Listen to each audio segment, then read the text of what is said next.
1 sampai 9 mengucapkan selamat beribadah kepada Bapak Ibu dalam ibadah kebaktian keluarga setiap hari Rabu.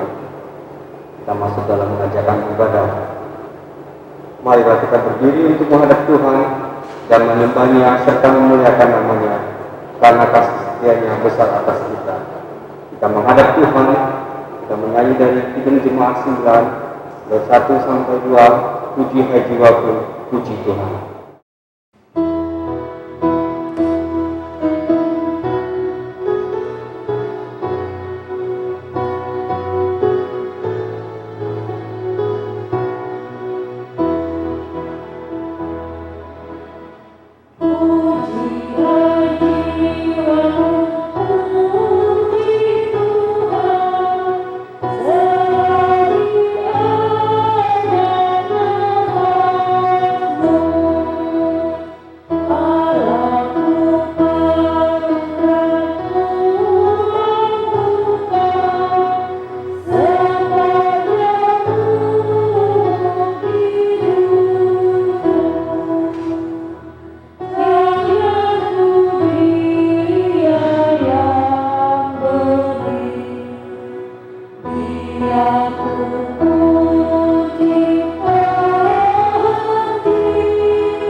Kami mohon kuasa kasih-Mu ya Tuhan menyertai kami Tuhan dalam perenungan, pembacaan Alkitab menjadi kekuatan bagi kami dalam ibadah ini. Pimpinlah ibadah ini ya Tuhan dari awal pertengahan hingga akhir, dan biarlah kuasa kasih-Mu kembali atas hidup kami. Di dalam nama Tuhan Yesus Kristus kami berdoa. Amin. Jemaat berdiri, kita masuk dalam Mazmur puji-pujian. Mazmur 68 ayat 35 sampai 36. Kita akan membaca secara bergantian. Mazmur 68 ayat 35 sampai 36. Akuilah kekuasaan Allah.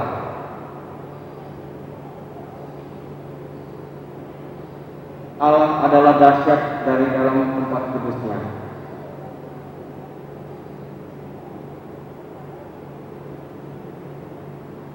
Disilakan dulu kembali.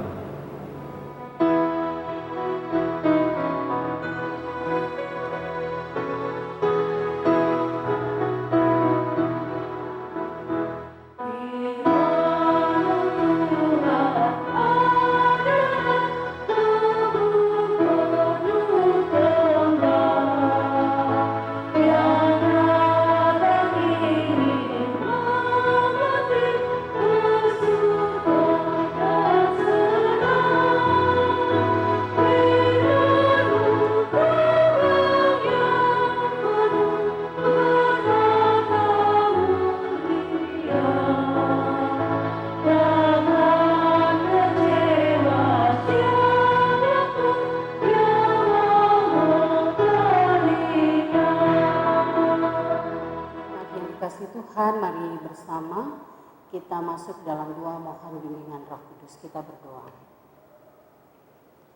Ya Tuhan, kami bersyukur karena kami boleh kembali menghayati persekutuan dengan Tuhan melalui pembacaan dan pemberitaan firman Tuhan. Urapilah kami dengan Roh-Mu yang kudus, supaya kami dapat mengerti kehendak Tuhan dan melakukannya. Terpuji Yesus Kristus Tuhan kami berdoa. Amin.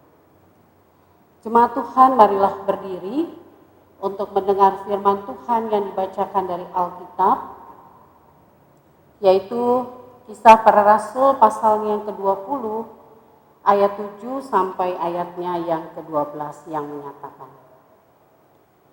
Pada hari pertama dalam minggu itu, ketika kami berkumpul untuk memecah-mecahkan roti, Paulus berbicara dengan saudara-saudara di situ, karena ia bermaksud untuk berangkat pada keesokan harinya. Pembicaraan itu berlangsung sampai tengah malam. Di ruang atas di mana kami berkumpul, dinyalakan banyak lampu. Seorang muda bernama Eutikus duduk di jendela. Karena Paulus amat lama berbicara, orang muda itu tidak dapat menahan kantuknya. Akhirnya ia tertidur lelap dan jatuh dari tingkat ketiga ke bawah. Ketika ia diangkat orang, ia sudah mati. Tetapi Paulus turun ke bawah, ia merebahkan diri ke atas orang muda itu, mendekapnya dan berkata, "Jangan ribut, sebab ia masih hidup." Setelah kembali di ruang atas, Paulus memecah-mecahkan roti lalu makan. Habis makan masih lama lagi ia berbicara. Sampai fajar menyingsing kemudian ia berangkat. Sementara itu mereka mengantarkan orang muda itu hidup ke rumahnya dan mereka semua merasa sangat terhibur. Berbahagialah semua orang yang mendengarkan firman Tuhan dan melakukannya. Terpujilah Tuhan Yesus. Haleluya.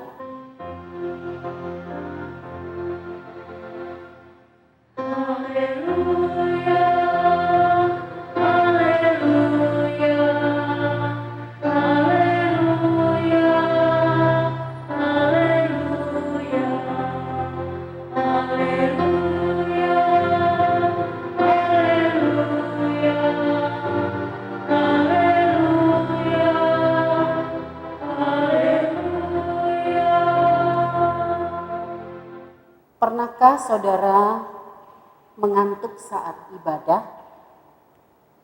Jujur kita jawab, pernah. Atau malah mungkin sering. Apalagi kalau jam ibadahnya siang hari. Benar-benar tidak bisa ditahan rasa kantuknya. Belum lagi cara si pengkhotbah menyampaikan firman Tuhan yang begitu membosankan.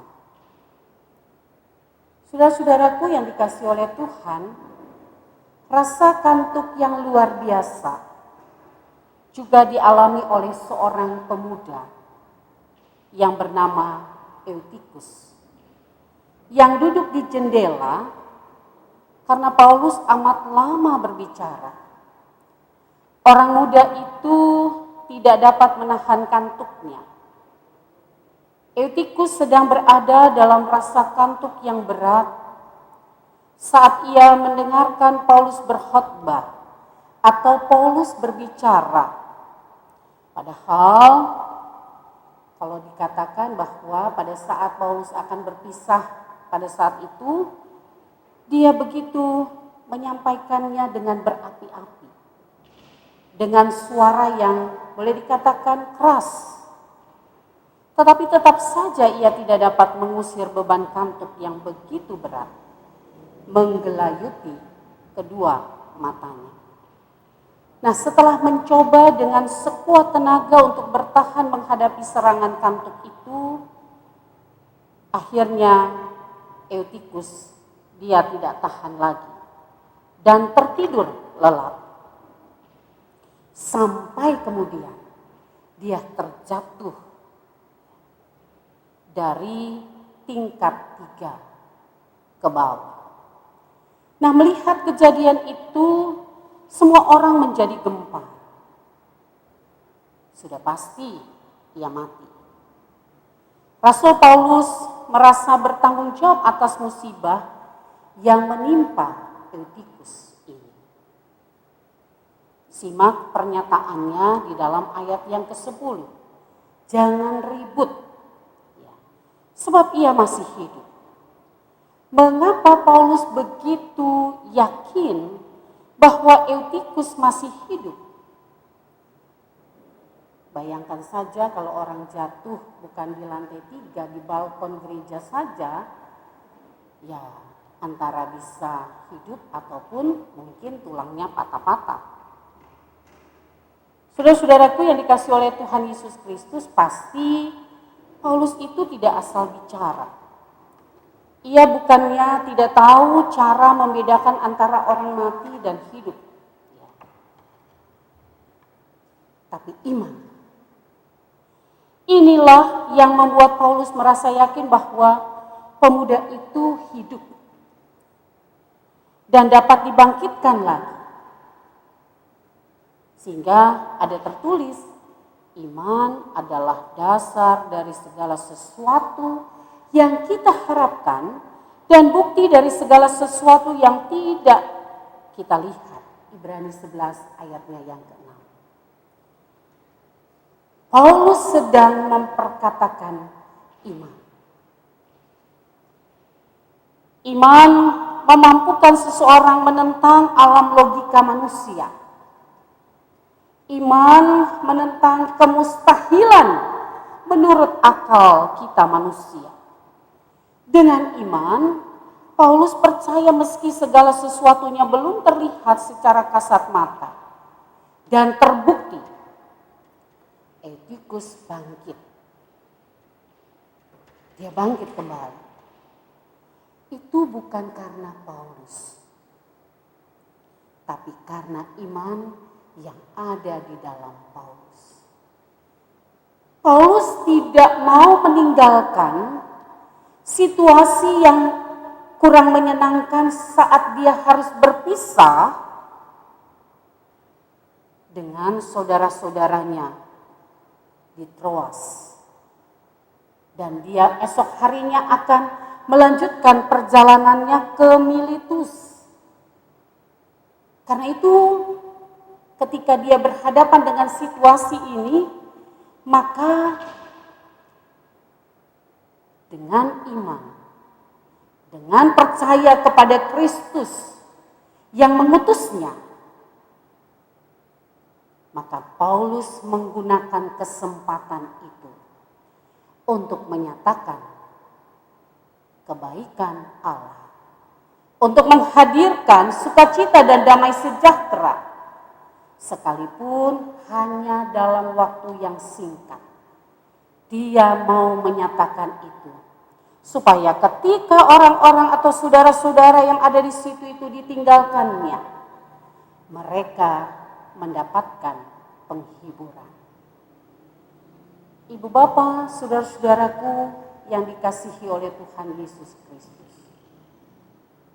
Melalui firman Tuhan pada malam hari ini, maka tentunya ada dua hal yang hendak mau dikatakan.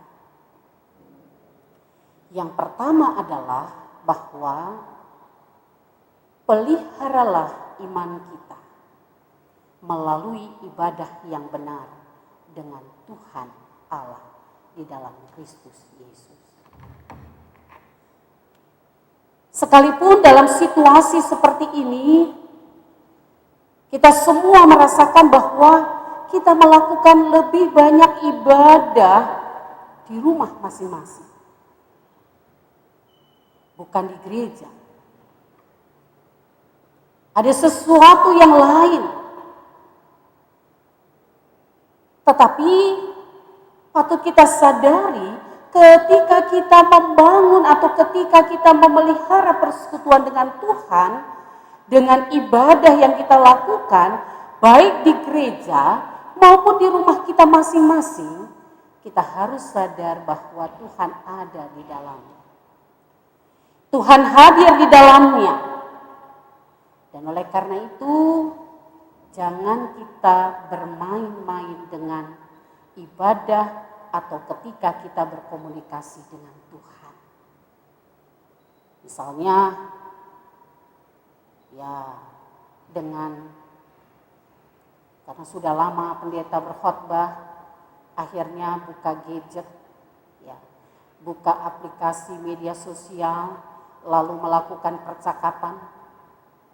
Lalu juga ada lagi yang mempunyai alasan karena mungkin khotbahnya atau doa syafaatnya itu panjang. Kemudian dengan gadget yang ada digunakan untuk apa? Untuk video, sementara mungkin orang lain sedang berdoa. Dia ambil video, lalu kemudian dia men-share-kannya itu kepada jemaat melalui media sosial yang ada. Dia nggak ikut berdoa. Padahal saat itu kita sedang melakukan ibadah. Perjumpaan kita dengan Tuhan.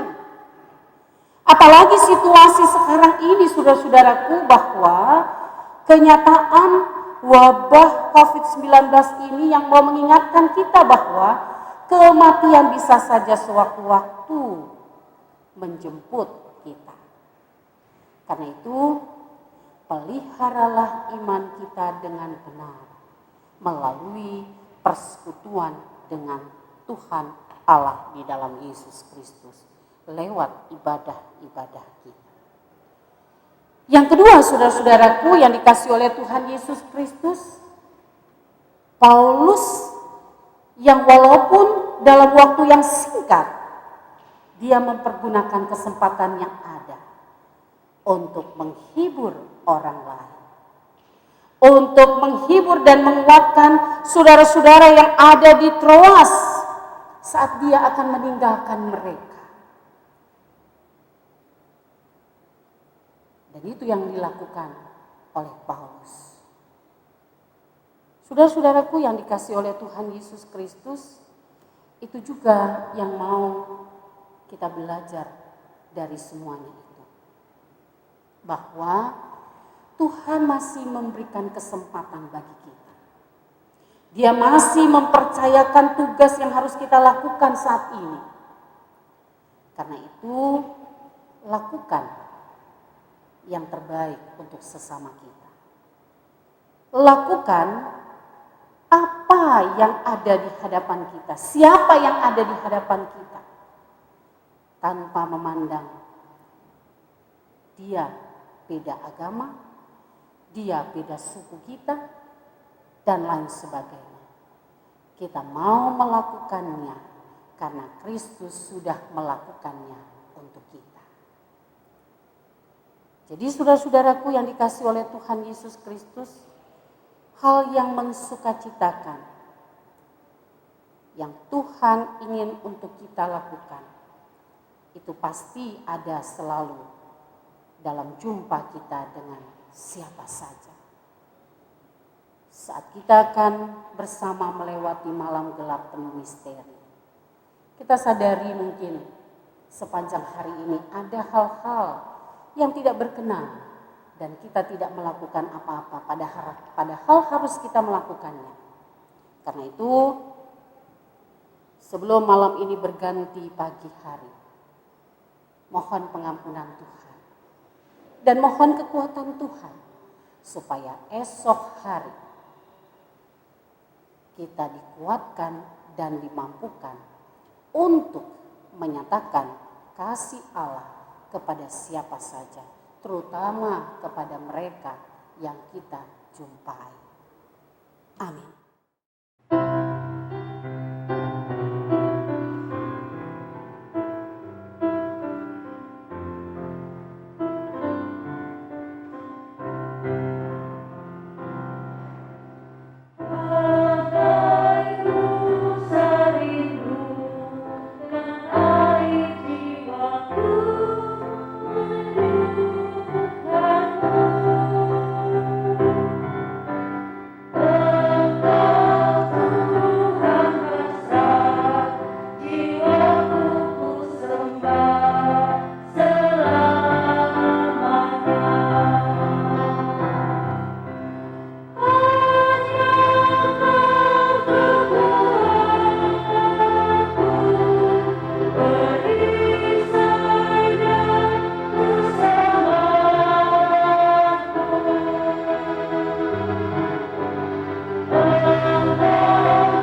jemaat yang dikasihi Tuhan, mari kita bersatu dalam doa syafaat kita berdoa. Allah Bapa di dalam surga, kami bersyukur karena melalui firman-Mu kami diingatkan untuk kami memelihara iman kami melalui ibadah dengan baik dan benar di hadapan Tuhan. Dan kami juga terpanggil untuk menyatakan penghiburan bagi siapa saja yang kami jumpai. Kami berdoa bagi persekutuan pelayanan dan kesaksian GBB Jemaat Harapan Kasih Bekasi. Tuhan memberkatinya, mulai para pelayan Tuhan, sampai kepada jemaat Tuhan. Supaya kami boleh hidup saling mengasihi. Dan juga ya Tuhan, kami hidup untuk memuliakan nama Tuhan. Pada kesempatan malam hari ini Bapa, kami mau berdoa bagi jemaat Tuhan yang sakit, tangan Tuhan yang penuh kasih dan kuasa menjamah dan menyembuhkan. Kami berdoa bagi yang bersuka cita karena Tuhan menambahkan 1 tahun usia dalam hidup mereka. Sempurnakan sukacita mereka. Tuhan memberkati bangsa dan negara kami Indonesia tercinta dalam menghadapi wabah virus corona. Supaya hikmat Tuhan menuntun mereka agar setiap kebijakan-kebijakan yang dibuat itu dapat membawa sukacita. Terima kasih Tuhan, kami mau menyerahkan akan liturgos, kanturia, organis semua yang boleh mengambil bagian dalam ibadah keluarga di rumah masing-masing. Mulai sektor 1 sampai sektor 9. Ya Tuhan, dalam pengasihan-Mu kami mohon, dengarkanlah doa kami sebagaimana yang Tuhan ajarkan kepada kami doa Bapa kami. Bapa kami di surga, dikuduskanlah nama-Mu, datanglah kerajaan-Mu. Jadilah kehendak-Mu di bumi seperti di surga. Berikanlah kami pada hari ini makanan kami yang secukupnya, dan ampunilah kami akan kesalahan kami seperti kami juga mengampuni orang yang bersalah kepada kami. Dan janganlah membawa kami ke dalam pencobaan, tetapi lepaskanlah kami daripada yang jahat. Karena Engkaulah yang punya kerajaan dan kuasa dan kemuliaan sampai selama-lamanya. Amin. Kita masih dalam pengucapan syukur. Marilah kita mengucap syukur kepada Tuhan dengan memberi persembahan kepada-Nya. Ingatlah firman Tuhan dalam Mazmur 96 ayat 8 kami katakan, berilah kepada Tuhan kemuliaan namanya, bawalah persembahan dan masuklah ke pelataran-Nya. Tuhan memberkati saudara dan persembahan saudara.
berdiri untuk menyerahkan persembahan kita kepada Tuhan dalam doa syukur. Terima kasih Bapa, dalam renungan firman pada malam hari ini Engkau telah menyampaikannya. Biarlah firman menjadi kekuatan bagi kami, serta pelayanan firman Ibu Pendeta ini dibawa dalam segala hal Tuhan, dalam segala pelayanan dan segala kekuatan ya Tuhan. Tuhan Yesus, pada saat ini kami telah menyerahkan persembahan kepadamu.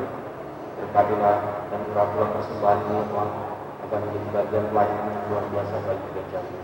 Kami menserahkan semua persembahan ini hanya ke dalam tangan kuasa kasih-Mu, di dalam nama Tuhan Yesus Kristus kami berdoa. Amin. Presbiter dan seluruh jemaat mengucapkan terima kasih atas pelayanan pendeta Lili Wibowo dan Arman Kusuma dalam ibadah keluarga pada malam hari ini. Kiranya Tuhan Yesus menyertai pelayanan Ibu Pendeta dan keluarga. Ibadah keluarga PKPA PT dilaksanakan secara daring. Cuti besar Pendeta Darius Rekobresi Emin disampaikan kepada warga jemaat berdasarkan surat keputusan Majelis Ibadah GPIB nomor 5103 dari 20 garing MS titik 20 garing KPTS. Ketua Majelis Jemaat Pendeta Darius Rekobresi Emin akan menjalankan cuti besar yang akan dilaksanakan dalam 2 tahap sebagai berikut. Tahap pertama pada bulan Oktober 2020, tahap kedua diatur kemudian bersama dengan PHMJ GPIB Harapan Kasih Bekasi. Selama Ketua Majelis Jemaat melaksanakan cuti besar, maka tugas dan fungsi selaku Ketua Majelis Jemaat GPIB Harapan Kasih Bekasi ditugaskan kepada Penatua Thomas Parno sebagai Ketua 1 PHMJ GPIB Harapan Kasih Bekasi. Demikian itu diketahui jemaat sekalian. Hari ulang tahun jemaat kepada Bapak, Ibu, saudara-saudari, adik-adik yang telah dalam minggu ini, kami mengucapkan selamat hari ulang tahun.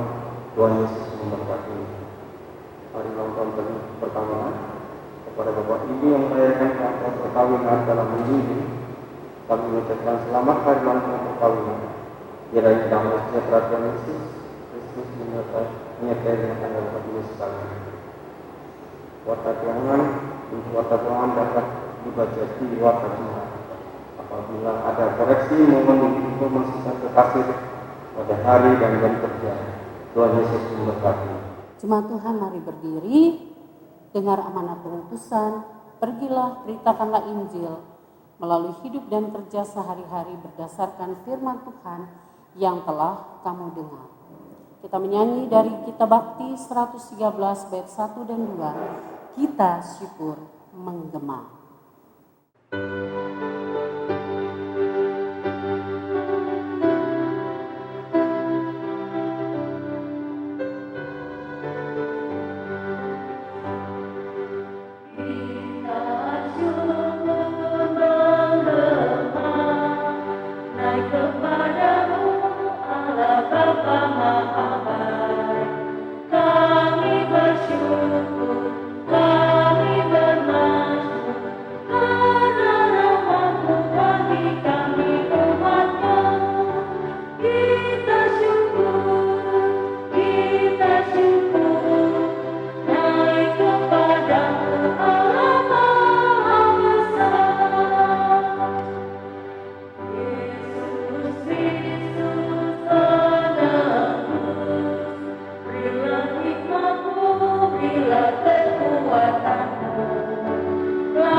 Angkatlah hatimu, arahkan pikiranmu kepada Tuhan dan terimalah berkat Tuhan.